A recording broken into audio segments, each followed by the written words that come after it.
हम पिछले लेक्चर में हमने प्रशासनिक सुधारों के बारे में चर्चा की। इस लेक्चर में हम प्रशासनिक सुधार समितियों के बारे में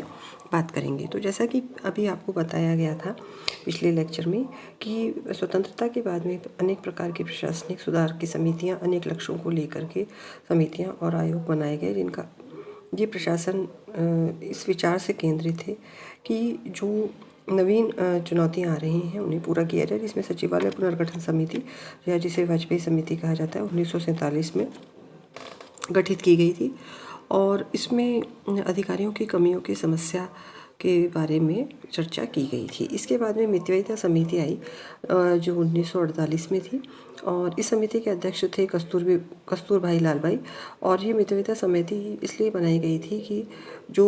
असैनिक व्यय है कि केंद्र सरकार कर रही है उसको कैसे व्यवस्थित किया जाए और उसमें मितव्ययिता लाई जाए। इसके बाद में एक महत्वपूर्ण समिति अयंगार प्रतिवेदन समिति है जो 1949 में गठित की गई थी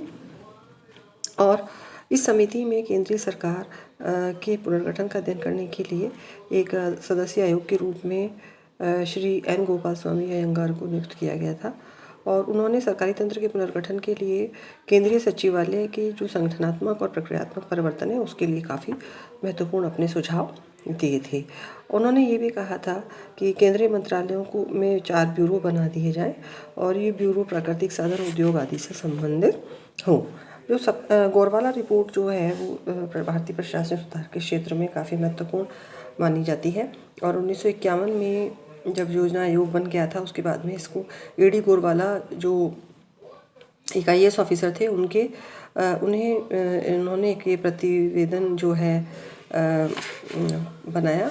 प्रतिवेदन के तैयार किया था जो गोरवाला रिपोर्ट कही जाती है और ये उन्होंने लगभग 70 पृष्ठों का एक प्रतिवेदन था, 9 अध्यायों में विभक्त था। उन्होंने कहा कि निष्क्रिय सरकार उत्कृष्ट प्रशासन